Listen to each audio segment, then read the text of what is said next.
Salve galera do YouTube, tudo bem com vocês? Hoje nós vamos falar sobre um assunto sinistro, tá, pessoal? Vamos falar ali sobre a história da Bruxa de Blair, a lenda, né? Ou talvez nem tão lenda assim, porque envolve também fatos reais que podem estar ligados diretamente a essa suposta bruxa, tá? Vamos falar um pouquinho do filme e vamos falar então a respeito dessa história aí macabra que em 1999 me deixou bem confusa. Eu admito que eu fiquei na dúvida se aquele filme se tratava de um documentário, se era realmente uma fita encontrada, porque imagina, naquela época a internet, né, não era tão avançada quanto hoje, então eu fiquei na dúvida e a história é macabra, tá, pessoal? Se vocês estão a fim de saber um pouquinho mais dessa história, eu convido vocês a ficarem aqui comigo até o final do vídeo. Deixem aí seu like se gostarem do nosso conteúdo, é claro, se inscrevam no nosso canal, que isso vai ajudar bastante o nosso trabalho. Eu sou Bruna Oliveira, sejam todos muito bem-vindos ao canal Mistérios do Tempo. Vlad, solta a vinheta.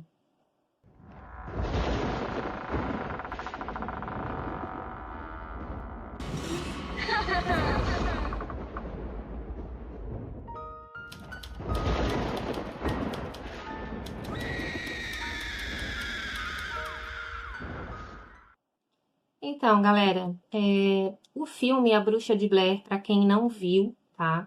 Ele foi lançado em 1999 e na época foi criado ali um burburinho em cima da produção e da divulgação desse filme, tá?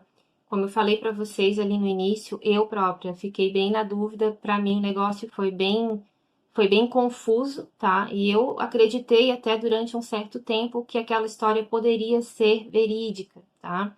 Então esse filme, para quem não conhece essa história, ele se trata do desaparecimento de 3 jovens, tá? E que uma suposta fita de vídeo teria sido encontrada algum tempo depois na mesma floresta onde eles desapareceram. Essa floresta, ela fica na cidade de Burkittsville, tá? No estado de Maryland, nos Estados Unidos, tá? Então, assim, pessoal, essa fita foi encontrada e muitas pessoas acharam que essa história poderia ser verdadeira porque foi criado um marketing um pouquinho diferente para esse filme. Algum tempo antes, os produtores ali, os diretores do filme, tá? Eles se chamam, até deixa eu ver aqui o nome deles, é Daniel Myrick e Eduardo Sanches, tá? Eles tiveram ali a ideia de espalhar em cartazes ali na cidade, principalmente na cidade de Burkittsville, que alguns séculos atrás era a antiga Vila de Blair. Fiquem aqui comigo que o papo vai ser sinistro mesmo, tá, pessoal? A gente já vai falar, já vamos chegar ali na história dessa vila, tá? Então, hoje essa cidade se chama Burkittsville e o filme foi gravado lá, então todo o marketing foi focado bastante naquela cidade, principalmente, tá? Então, eles tiveram ali a ideia de espalharem cartazes pela cidade com a foto dos 3 jovens que supostamente haviam desaparecido na floresta, tá? Esses 3 jovens, tá, pessoal, eles foram interpretados pela atriz Heather Donnelly, eu acho que é assim que o nome dela é pronunciado, se estiver errado me perdoem, Joshua Leonard e Michael Williams.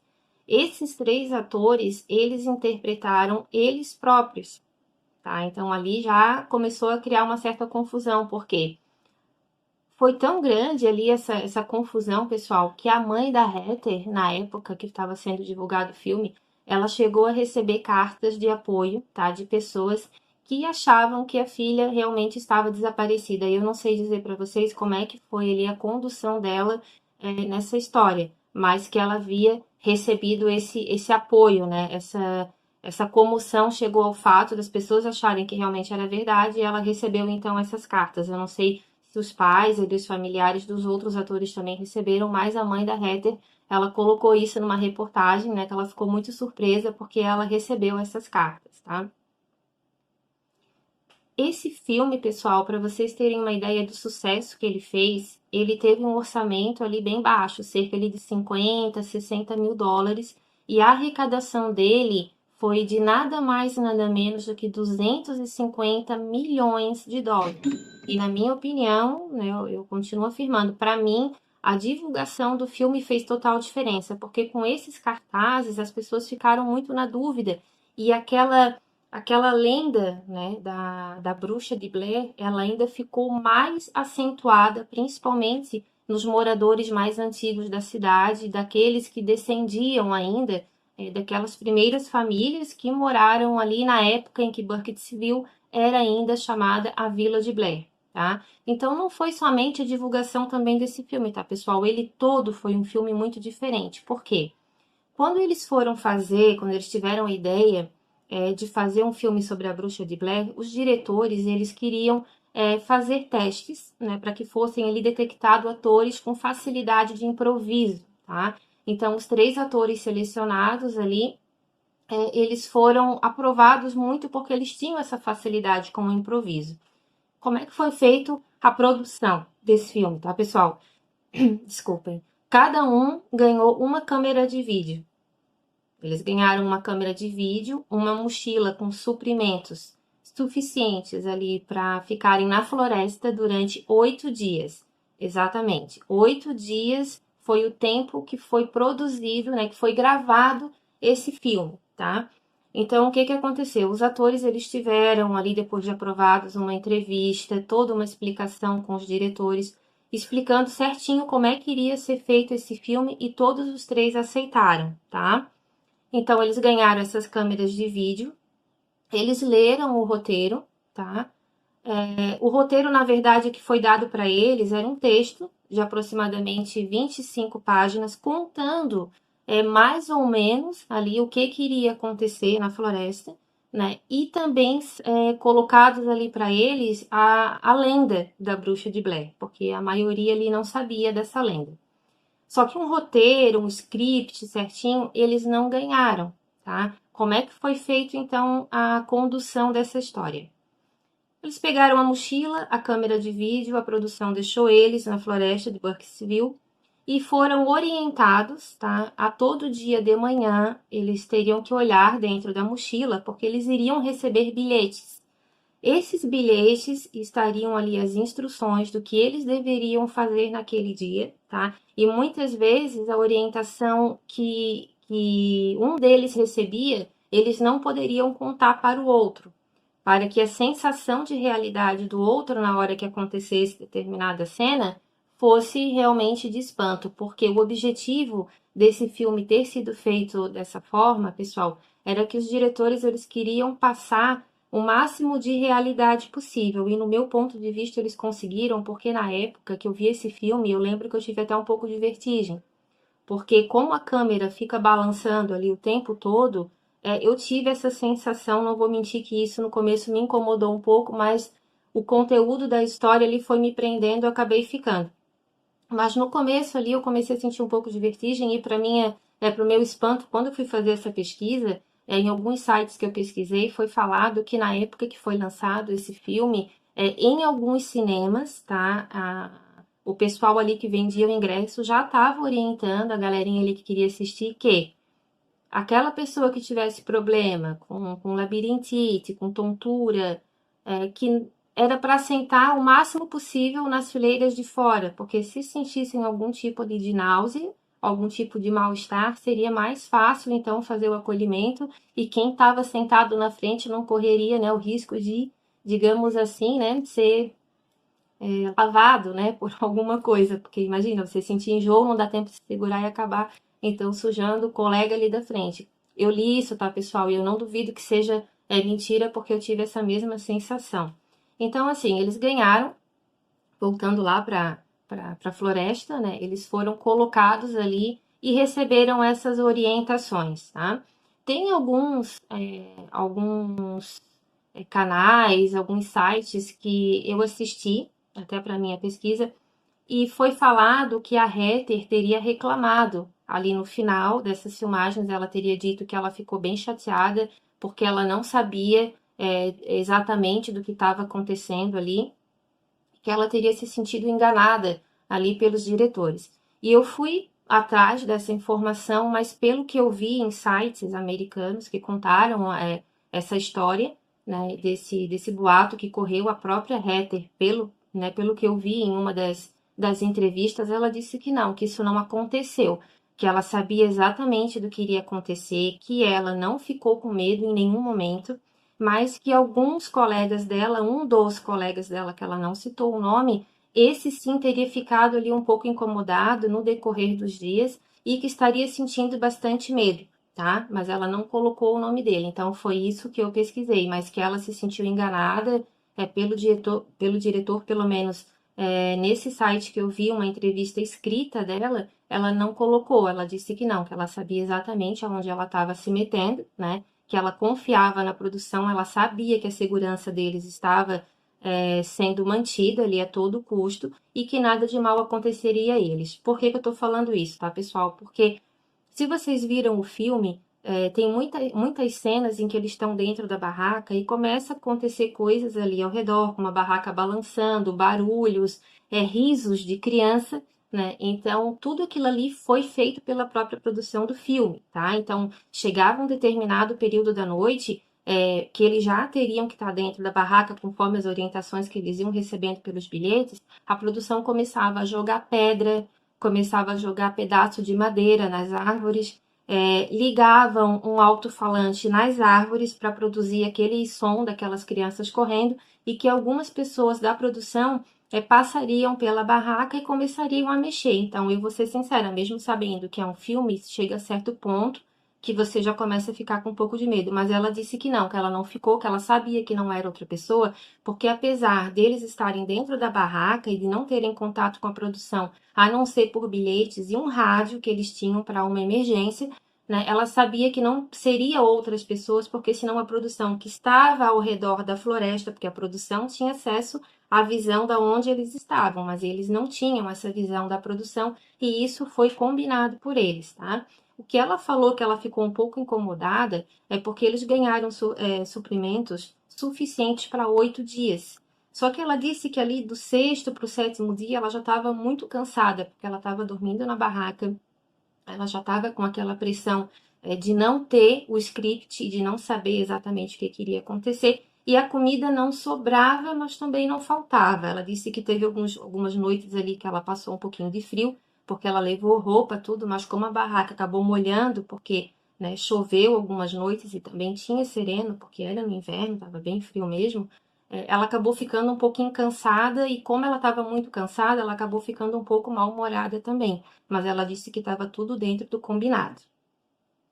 Então, assim, pessoal, essa lenda da bruxa de Blair, para muitas pessoas, ela teria sido inventada pelos próprios diretores, mas as pessoas que moram na cidade falaram que não, tá? Que ele ajudou a espalhar essa história, talvez até ele teria ali criado alguma história a mais para essa bruxa, mas que ela teria sim existido e teria também talvez influenciado o assassino, né, chamado Rustin Park, nós já vamos falar sobre ele, e que isso foi colocado por uma das testemunhas que estava lá na época dos assassinatos, que essa bruxa, essa mulher misteriosa que aparecia para o Rustin, talvez pudesse ser essa bruxa. Então, talvez ali os diretores tenham criado algo a mais, mas os moradores mais antigos da cidade e aqueles que descendem dessas pessoas falaram que não, que essa lenda ela é verdadeira sim, tá? Que a bruxa de Blair é muito temida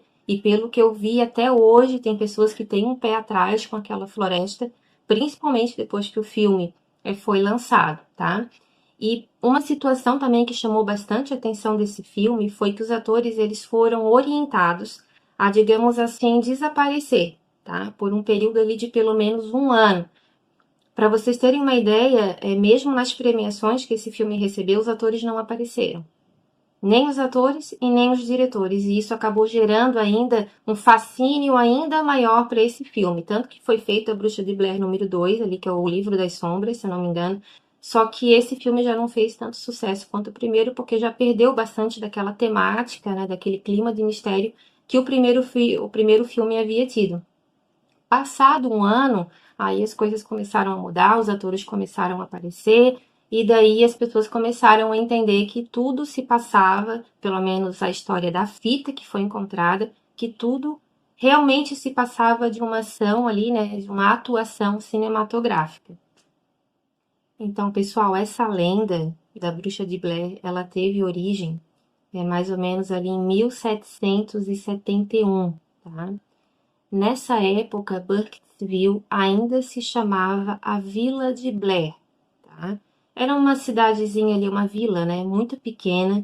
Pela minha pesquisa, ela tinha mais ou menos entre 10 e 12 casas, tá?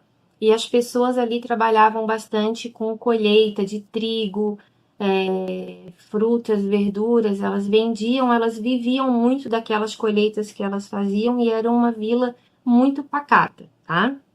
Só que em 1785, essa história começou a mudar um pouquinho por causa de uma imigrante irlandesa chamada Ellie Kedgeworth, tá?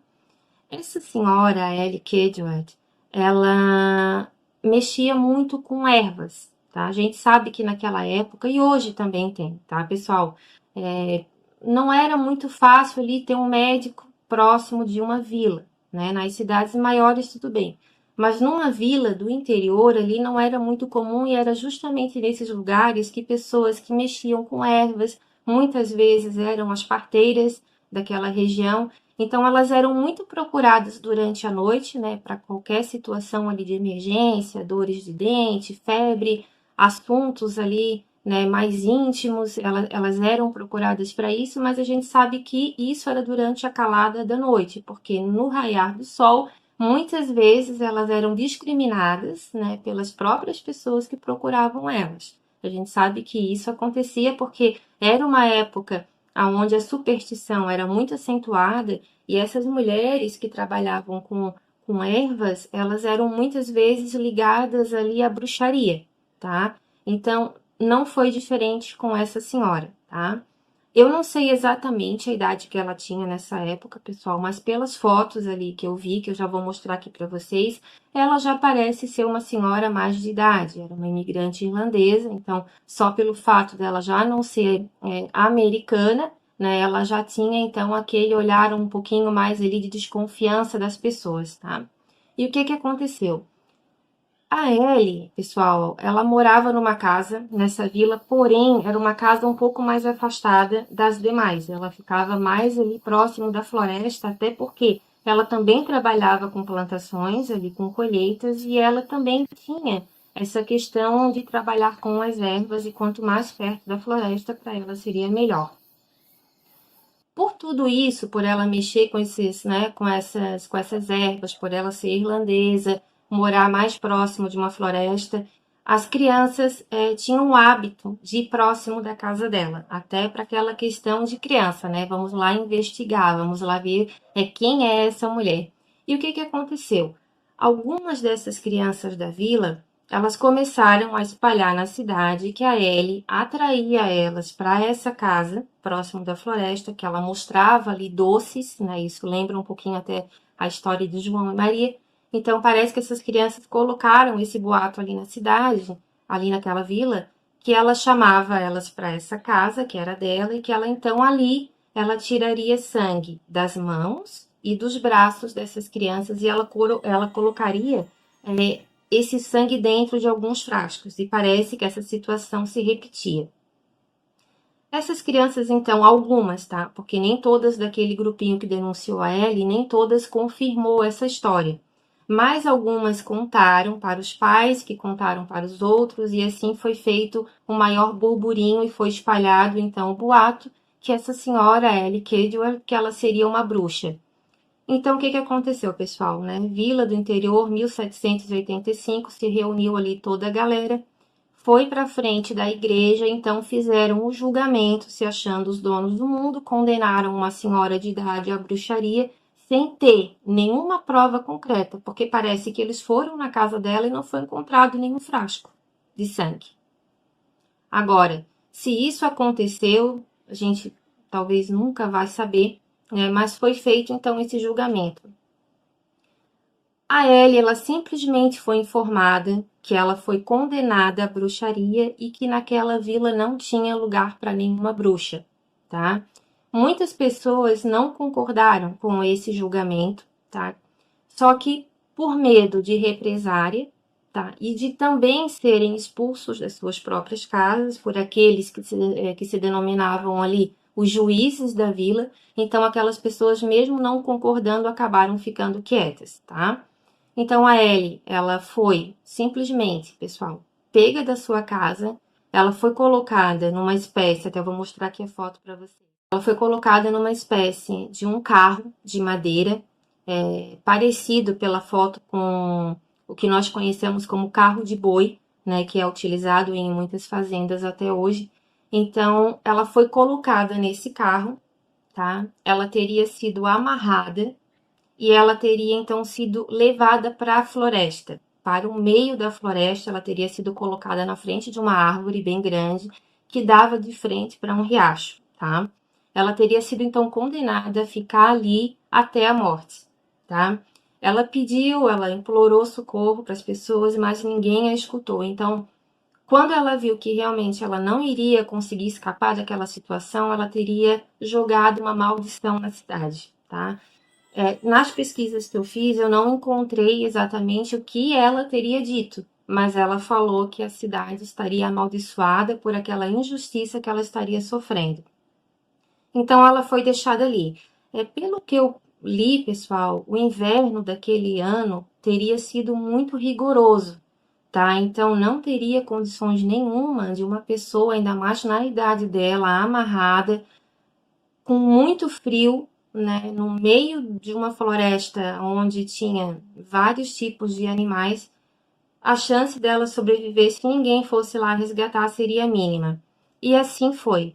Passou alguns dias, tá? Algumas pessoas da cidade foram lá aonde ela estava para ver se ela já havia morrido, né? E para tomar o desfecho ali daquela história. Só que quando eles chegaram nessa floresta, eles encontraram somente o carro de madeira e as cordas, mas a Ellie não estava mais ali.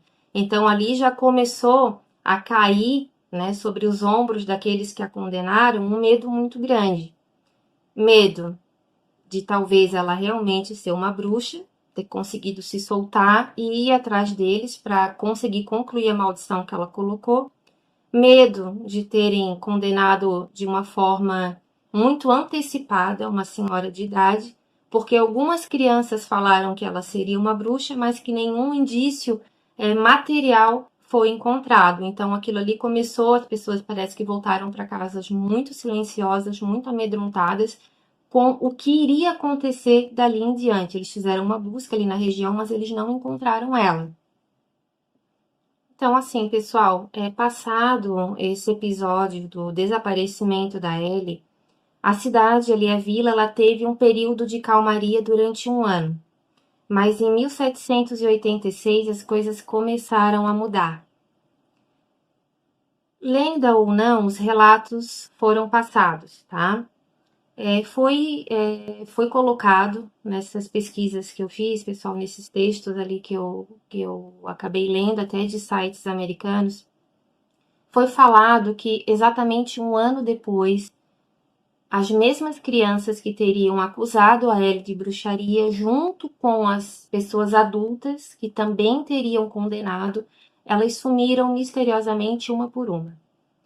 Começou a sumir uma criança, começou a sumir outra, começou a sumir um adulto, outro. Foram feitas buscas na floresta para saber se, né, de repente teriam se afogado naquele riacho, para saber se eles teriam se perdido na floresta, mas nada foi encontrado. As pessoas começaram a fazer reuniões, né, para discutir qual seria o destino da vila, porque justamente as pessoas que tinham acusado desapareceram e aquelas que não acusaram permaneceram vivas.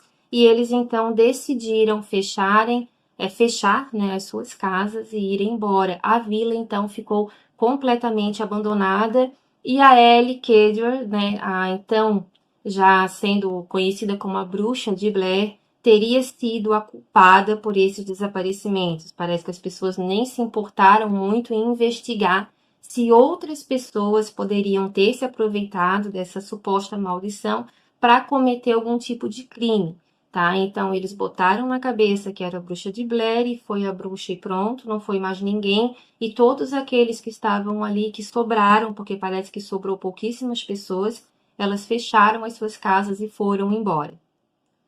Então, assim, pessoal, essa cidade, essa vila, né, ela ficou abandonada até que em 1824, outras pessoas tiveram interesse de ocupar aquela região, porque parece que era uma região muito propícia para a plantação de trigo, tá? Então, assim foi feito. Então, algumas pessoas utilizaram as casas que já estavam ali, outras construíram residências novas, tá, pessoal? Tudo ficou muito bem até que também se passou um ano, eles resolveram fazer ali uma festa da colheita, um piquenique ali para as famílias, e eles decidiram fazer esse piquenique justamente na floresta, próximo do riacho onde a Ellen teria sido, a Ellie, né, teria sido colocada naquele carro de madeira. Então tinha uma árvore grande que eu mencionei para vocês, deixaram o carro de madeira ali e tinha logo à frente um riacho. Então fizeram um piquenique próximo daquele riacho e parece, tá, que 11 pessoas afirmaram ter visto uma mão sair de dentro da água e ter puxado uma criança, uma menina de 10 anos chamada Aileen Trickle, tá? Então a Aileen, ela teria sido puxada, parece que as pessoas tentaram ali puxar ela de volta, mas eles não conseguiram, foram poucas pessoas que tentaram, porque parece que aquelas 11 que viram ficaram petrificadas, não conseguiram fazer nada, tá? Também era um grupo de pessoas pequeno, né, que tinha ocupado esse local, então parece que a menina ela foi sugada e eles não conseguiram mais encontrar o corpo dela. E assim, pessoal, segundo a história, parece que a coisa foi tão sinistra que assim que essa criança caiu no lago, parece que os gravetos de árvores que estavam naquele lago, eles começaram a soltar uma espécie de seiva, uma espécie de gordura na água, uma coisa que meio que automático aquilo ali foi feito, como se alguma energia estivesse puxando aqueles galhos de árvore, parece que justamente onde a menina teria sido puxada, esses galhos eles formaram desenhos e eles não deixavam as pessoas entrarem na água com facilidade por causa dessa gordura e por causa desses gravetos que estavam ali, tá? Então, infelizmente, a criança provavelmente morreu afogada, né? Eles não conseguiram mais encontrar o corpo dela e parece que a água ficou desse jeito durante 13 dias. Depois que passou 13 dias, esses gravetos parece que eles saíram e aquela gosma, aquela gordura ali que criou na água, parece que aquilo ali tudo também se dissipou. Teve um período de calmaria na cidade, tá, pessoal? Se é que é possível ter calma depois de uma situação dessa, né? Mas, enfim, passou 40 anos, tá? Se passaram 40 anos e a história começou a ganhar um outro rumo novamente, porque, segundo essas pessoas que moravam ali, parece que a bruxa de Blair, né, se foi realmente isso que aconteceu, parece que a bruxa de Blair ela tem um período de descanso, ela dá um descanso para a cidade e depois ela volta a atacar novamente, digamos assim. Então passaram-se 40 anos e uma outra criança, dessa vez um menino de 8 anos, chamado Robin Rivers, ele teria desaparecido na floresta, tá? Aí é que a história começa a ficar muito macabra. Essa história ela tem ali um desfecho ali que eu sinceramente fiquei muito surpresa, tá? E eu peço que vocês fiquem aqui comigo e que se estiverem gostando, pessoal, peço de novo, deixem o likezinho de vocês aí, que é muito importante pra gente. Se ainda não se inscreveu, se inscreva aqui no nosso canal, tá certo, pessoal? Então, assim, esse menino, Robin Rivers, ele desapareceu na floresta e foi feito o quê? Foi feito, então, uma equipe de busca, né, para que ele fosse encontrado. Essa equipe de busca não retornou, mas o menino apareceu. Só que como aquela equipe de busca de aproximadamente 5, 6 homens, ela não voltava, apesar do menino já estar em casa, aquelas pessoas também desapareceram, né? A criança, não sei o que aconteceu, se ele só se perdeu, se alguém pegou, isso não consegui descobrir, até se alguém souber qual foi ali o desfecho do Robin, né, dessa criança de 8 anos que voltou para casa, vocês deixem aqui para mim no comentário, por favor, tá, pessoal? Essa outra equipe de busca, então, foi criada com mais ou menos uns 5, 6 homens também para achar a primeira equipe que não aparecia e parece que o negócio ali foi assim surreal. Depois de algumas horas dentro da floresta, eles teriam encontrado esse grupo, tá? Eles estariam sem alguns membros, tá? E o que sobrou deles estaria amarrado um ao outro, como se fosse um círculo, eles estavam amarrados aqui pelos braços, né? Estavam sem os olhos e eles estavam sem as vísceras também, tá? Então, as pessoas que viram aquela cena ali, aquela que não passou mal, saiu correndo, tá? Porque imagina, você ir atrás de uma equipe, né, para tentar resgatar e encontrar uma situação bizarra daquela e outra, tá? Parece que do lado deles, gente, tinham alguns gravetos em forma de pessoas, como se fossem aqueles bonequinhos utilizados aí para bruxaria, para voodoo, né? Até no filme, se eu não me engano, da Bruxa de Blair tem uns gravetos ali de madeira com umas palhinhas ali amarradas e tal. E parece que isso tudo foi baseado nessa história, porque tinha também esses bonecos ao lado dessas pessoas. Então, o que que aconteceu? Aquelas pessoas que saíram correndo para chamar socorro, quando elas voltaram com essas outras pessoas, tá, para poder recolher ali o que sobrou, né, daquele pessoal que foi procurar o menino, eles não encontraram mais nada, somente os bonecos. E aonde os corpos estavam, tinham folhas secas, e nessas folhas haviam manchas de sangue, e foi a única coisa que teria sido encontrada. E aqueles homens que estavam ali, nem os membros, né, e nem as vísceras que estariam ali nas folhas, parece que nem aquilo ali sobrou. Ah, algum bicho pegou? Não teria dado tempo, porque parece que foi questão assim de horas, ali entre 1 hora, nem sei se deu isso, tá? Para que a outra equipe fosse chamar o resgate para recolher aqueles corpos ali. Então, o tempo não seria suficiente, até porque naquela região ali parece que não tinha algum animal que pudesse fazer aquele tipo de coisa. Até porque eles estavam amarrados.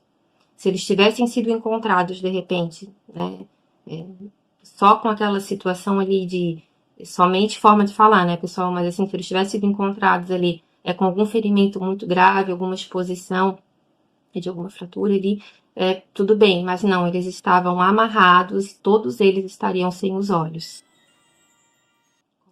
Então, assim, pessoal, passou toda essa tragédia, né? Parece que deu mais um período ali de calmaria. Novamente a bruxa de Blair, né, sobrou ali para Ellie, né, Kedward, que né, tudo era colocado ali nas costas dela, né, porque não foi feita nenhuma investigação maior. Parece que o pessoal dali acreditou que tinha sido algo envolvendo a bruxaria, visto que eles haviam encontrado esses bonecos, né, de parecido com voodoo. E outra coisa também, no rosto dessas pessoas que estavam ali, haviam desenhos provavelmente feitos ali à faca, né, no próprio rosto, e esses desenhos eles também lembravam uma linguagem antiga, que era uma linguagem utilizada ali por algumas pessoas que praticavam ali bruxaria, tá? Então, assim, passou mais algum tempo, ali por volta de 1925, surgiu, então, uma outra situação, né, que daí sim a conversa começa a ficar mais pesada, tá, pessoal? Em 1925, um homem chamado Rustin Parr, ele construiu uma cabana no meio da floresta. Tá? O Rustin, nessa época, ele devia estar mais ou menos com uns 22 anos, ele nasceu em 1903, e ele também parece que teve uma história de vida ali não muito fácil, tá? Ele já teve uma infância um pouco conturbada com o pai, parece que o pai era um pouco abusivo ali com ele, e na morte dos pais ele teria ido morar então com os tios, tá? Que moravam em Bucksville. Ele morou então um tempo com o tio e a tia que teriam um comércio local na cidade.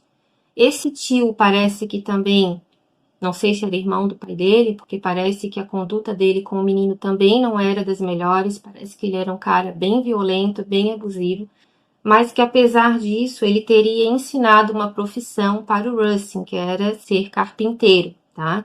Então o Rustin ele vendia alguns produtos na cidade, ele ajudava a construir casas, porque parece que ele era um bom carpinteiro, a profissão ali foi bem exercida por ele. Só que quando a tia do Rustin morreu, o tio, tá, como muitas pessoas da cidade da época tinham hábito, ele fechou o comércio e foi embora daquela cidade. E o Rustin Parr não quis ir junto com o tio, obviamente, até porque ele já estava construindo essa cabana no meio da floresta. Ele era um cara muito conhecido ali por ser um ermitão mesmo, ele gostava de andar pelo bosque à noite.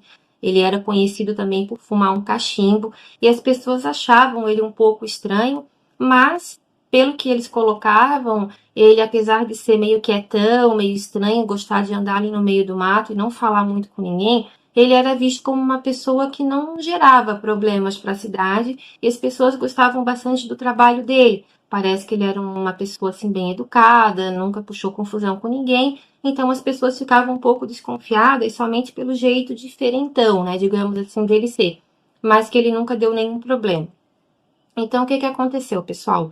O Rustin, ele começou, então, a morar nessa floresta, tá? Ele ainda ia na cidade durante um tempo para que ele pudesse vender ali os produtos dele, também oferecia os serviços dele, né, para a carpintaria de construção de casas. Só que isso começou a diminuir cada vez mais, ele começou cada vez menos a aparecer lá na cidade. Ele começou a plantar ali o seu próprio alimento, ele tinha algumas economias, então ele quase não ia.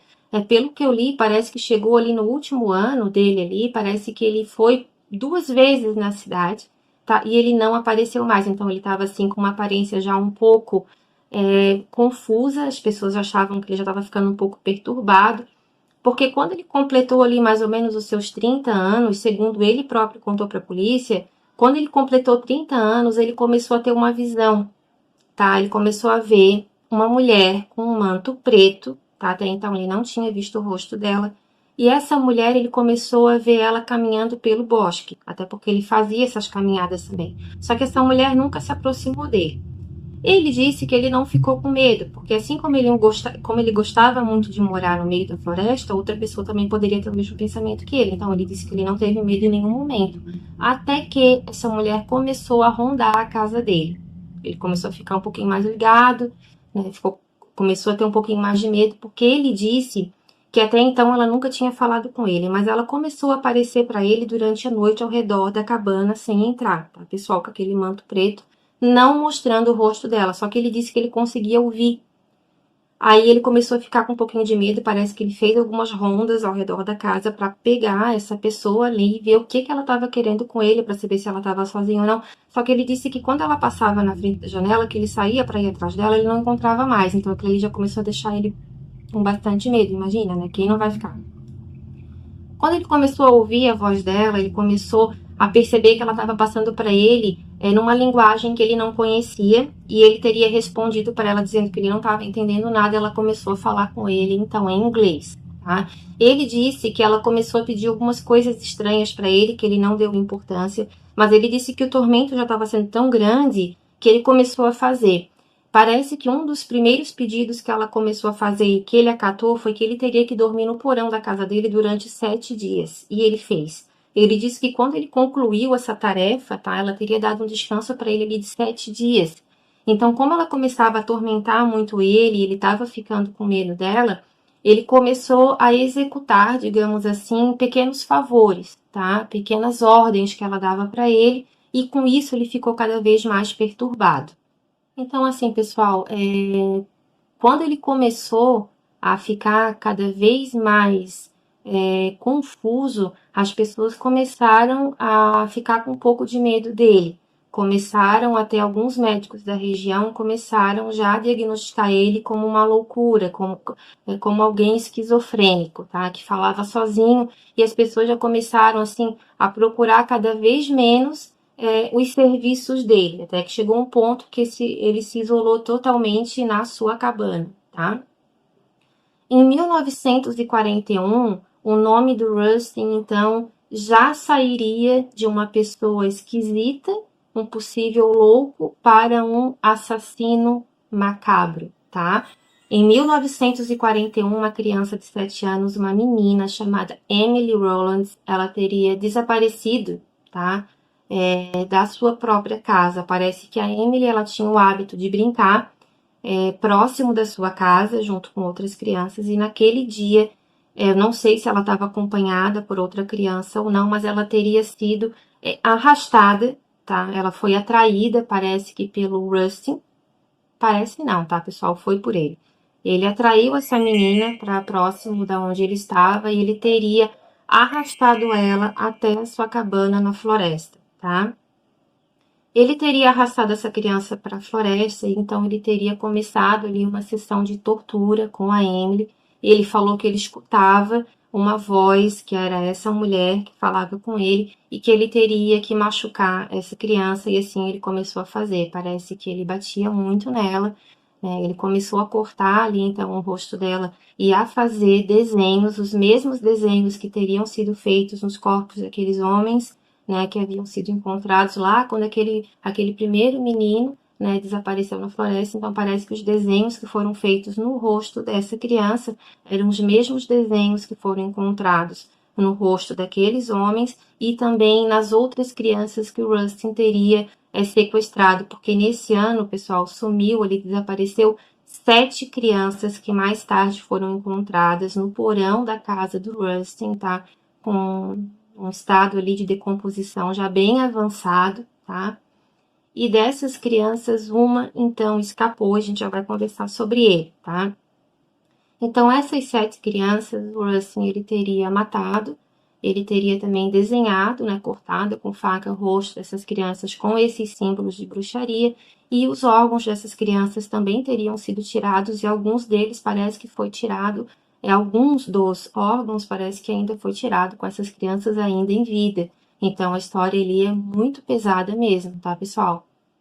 Assim que a Emily foi sequestrada, mais ou menos um mês depois, um outro menino também teria sumido, que é uma criança, né, chamada Kylie Brody, tá? Eu não consegui encontrar nenhuma fonte ali muito confiável que passasse a idade do Kylie, mas pela fotografia que eu vi dele, eu acredito que ele já tenha sido assim um pouquinho mais velho do que a Emily, já deveria ter mais, acredito eu, que entre os seus 11 e 12 anos. Esse menino ele também foi sequestrado, pelo Rustin, tá? Porém, ele falou para a polícia que o Rustin disse que ele não iria morrer, que o castigo dele seria muito pior, que ele iria escutar tudo o que estaria acontecendo com as outras crianças, porém que ele não iria morrer, ele iria ter que escutar, mas ele não poderia ver.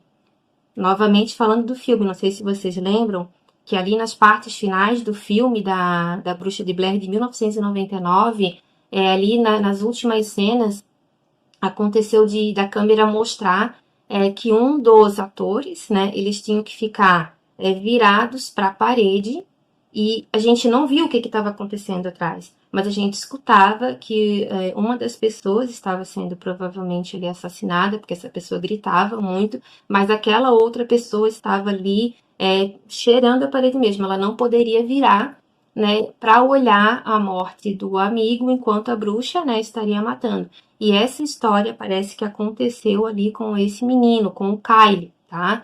Ele contou para a polícia que enquanto o Rustin, enfim, né, pessoal, estripava ali literalmente aquelas crianças, que ele escutava tudo o que estava acontecendo atrás dele, mas que ele não poderia olhar, que ele teria que ficar sentado cheirando a parede, literalmente com essas palavras. Só que ele disse que no caso da Emily, que foi a primeira menina que morreu, a Emily ela não morreu na hora, parece que foi feito esses cortes ali no rosto dela, mas que o Rustin só matou ela assim que ele conseguiu sequestrar o Kylie. Então ele mandou o Kylie ficar ali no canto dele, olhando para a parede, só que ele disse que ele olhou para trás, no momento que o Rustin estava ali distraído, digamos assim, cometendo aquela atrocidade com aquela menina, e ele disse que ele olhou e ele pediu, por favor, para que ele parasse, que aquilo ali, que ele não aguentava mais, e o Rustin disse que não, que ele tinha que ficar olhando para a parede, senão isso iria acontecer com ele também. E assim foi feito com as outras crianças que o Rustin sequestrou. O Kylie também escutou tudo o que estava acontecendo e não podia olhar para trás, teria que ficar olhando para a parede. O Kylie falou em depoimento que ele nunca viu essa mulher, mas que ele escutava o Rustin conversando com uma mulher. E ele disse que o Rustin às vezes falava numa linguagem estranha também. Então, tudo que ele fazia parece que ele estava sendo orientado por essa voz, mas que ele não via. Só quem via essa mulher, que era associada à bruxa de Blair, era Rustin Parr.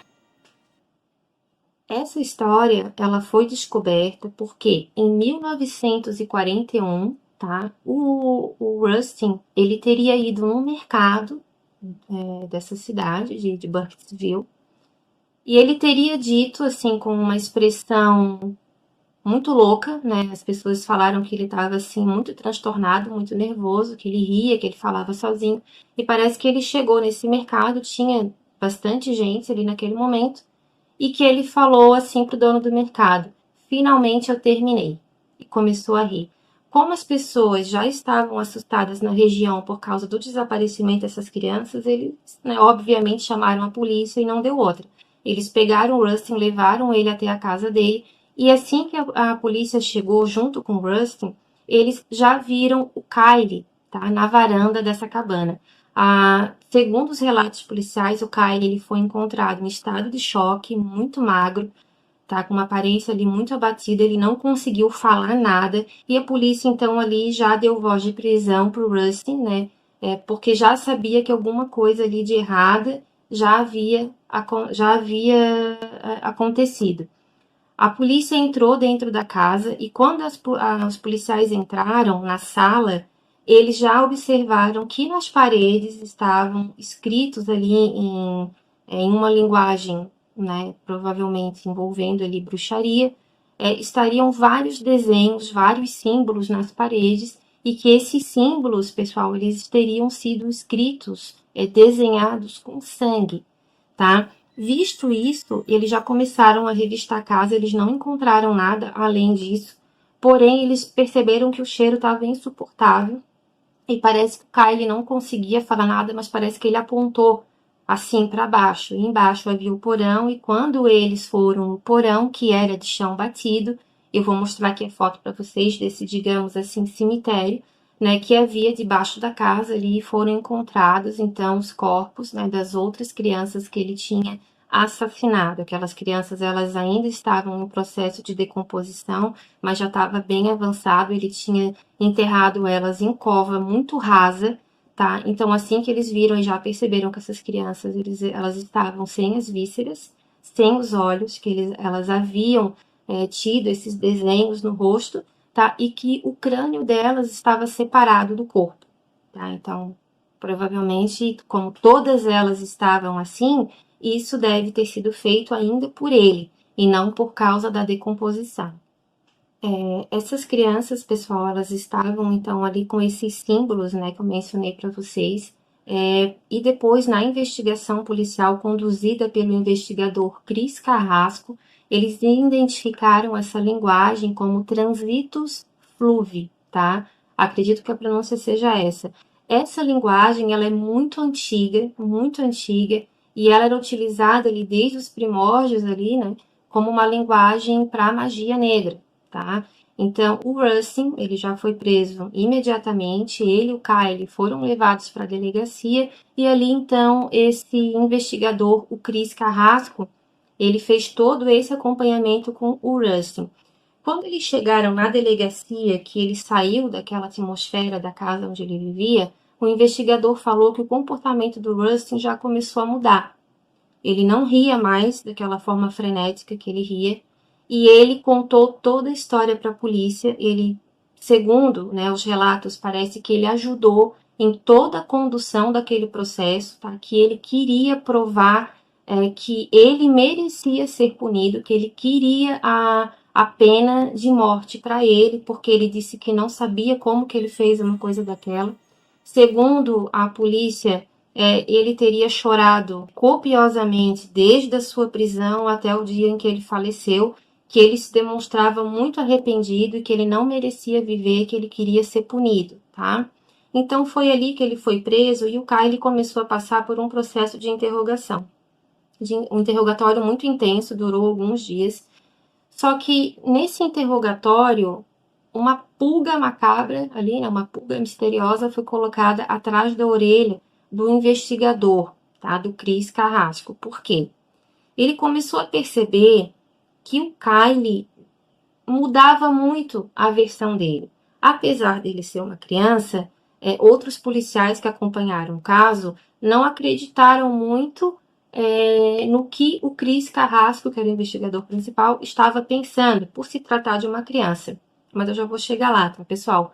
O Kyle, ele comentou, né, nesse depoimento que ele deu, que ele chegou na cabana mais ou menos um mês depois que a primeira criança havia sido sequestrada, que é a Emily.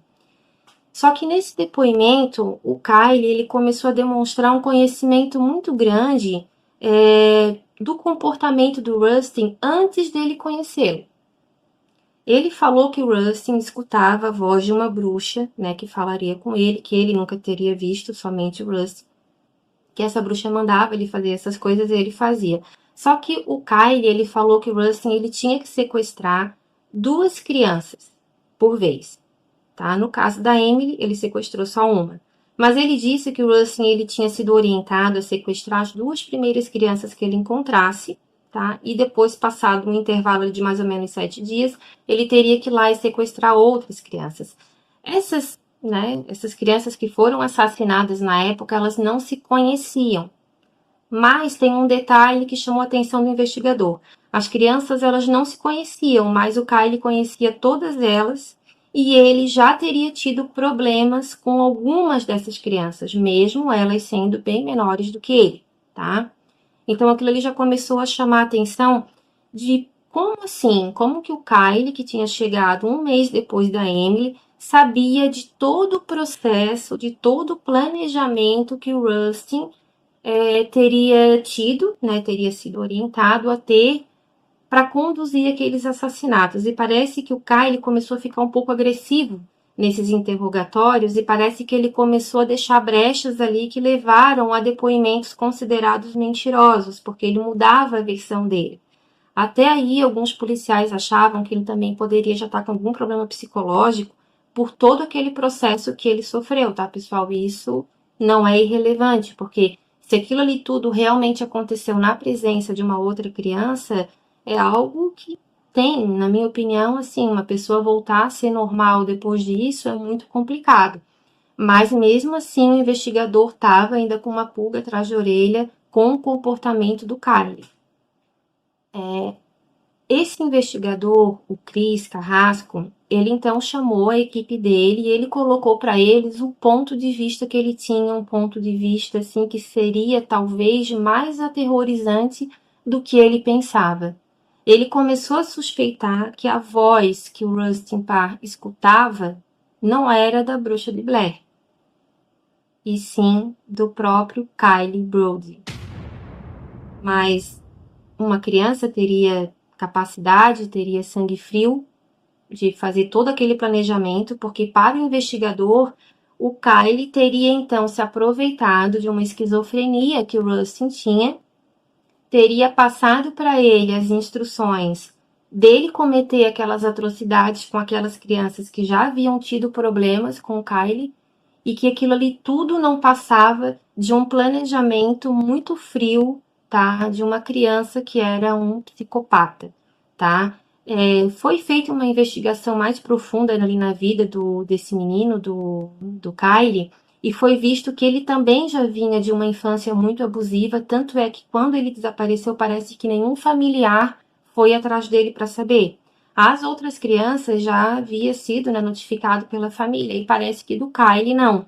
Eu não tenho relatos da mãe dele, parece que ele era criado por um padrasto e que ele era abusado por esse padrasto desde pequeno. Essa foi uma informação que eu tive em poucos sites que falavam sobre a história do Rustin, tá? Então, assim, pessoal, com todas essas evidências, né, por mais que o Rustin chorasse, se arrependesse, e segundo ele mesmo queria, né, ter a pena de morte como castigo pelo que ele fez, mesmo com o Chris Carrasco ainda colocando a hipótese do Kyle também ter sido autor, né, dessa chacina que foi feita, não tirava a culpa do Rustin, tá? Então ele foi enforcado. Então, assim, pessoal, mesmo com todas as evidências ali mostrando que o Rustin Parr era o culpado, o investigador Chris Carrasco, ele também queria que o Kyle, né, fosse indiciado ali, que fosse começado um processo em cima da culpa dele também, mas parece que ele não teve sucesso, tá? E somente o Rustin foi condenado, ele foi enforcado, então, naquele mesmo ano. Tem uma confissão dele em vídeo, tá? Eu vou mostrar aqui um trecho para vocês. É um trecho ali em preto e branco, que ele confirma, então, que ele assume a culpa pelo assassinato e logo depois, então, ele já vai ali pro cadafalso, aonde ele foi enforcado por essas mortes. Só que ele acompanhou todo o processo, tá? Ali do julgamento dele, e ele teria chorado muito, né? Quando esse processo ali condenou ele à pena de morte. Comportamento também que chamou a atenção do investigador, por isso que parece que o Kyle estava com um sentimento de tristeza quando ele descobriu que o Rustin seria assassinado. Isso chamou a atenção dele. E assim, pessoal, o destino do Kyle também não foi muito bom. Aliás, ele foi um destino horrível, tá? Esse investigador, ele começou a acompanhar a vida do Kyle, porque ele cismou, ele era também obcecado em provar que tinha algo a mais nessa história. E eu acredito que ele tinha razão, porque o Kyle, depois disso, ele se meteu em vários problemas, ele fez acompanhamento com psicólogos, com psiquiatras, mas nada resolveu. Ele se tornou um adulto violento, encrenqueiro, se meteu em várias brigas, assaltou alguns estabelecimentos e ele acabou sendo preso.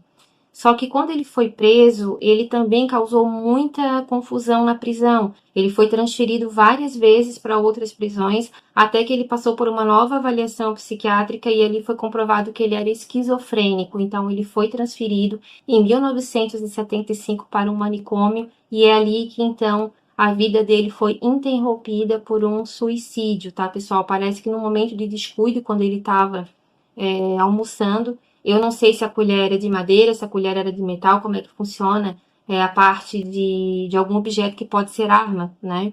Parece que num descuido ele teria então pego essa colher, né? Teria afiado ela no próprio chão, ele cravou no pulso dele, ele abriu, né, um ferimento muito grande, pegou diretamente na artéria e não demorou muito tempo para que ele falecesse ali mesmo. As enfermeiras não tiveram o que fazer, nem os médicos, tá?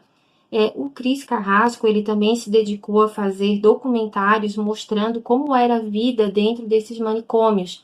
E se vocês observarem, vou mostrar aqui um trechinho para vocês desse vídeo, tem um vídeo que ele fez no mesmo manicômio que o Kyle estava, e foi visto que o Kyle estava desenhando freneticamente um papel, tá? E nesse papel, depois na análise das imagens, foi comprovado que ele estava desenhando nada mais, nada menos do que numa linguagem de bruxaria. Transitus fluvi, a mesma linguagem que a bruxa de Blair usaria, que o Rustin Parr, usaria, que essa bruxaria então estava sendo feito agora que ele já estava sendo conhecedor dessa linguagem que é bem pouco conhecida, é uma linguagem parece que bem difícil de entender, e o Rustin estava desenhando, tá? Então o Rustin, ele tinha o hábito de ficar sem roupa, tá? O Rustin não, perdão, o Kyle, desculpa, eu troquei o nome dos dois. O Kyle, ele tinha o hábito de ficar dentro desses manicômios sem roupa, com a mesma posição que ele teria ficado alguns anos atrás, que era de frente para a parede e falando numa língua desconhecida. Então, como essa filmagem foi pega, pessoal, para muitos, ele teria sido, então, o causador dessa voz. Ele seria o dono dessa voz que teria orientado o Rustin Parr a cometer todos aqueles.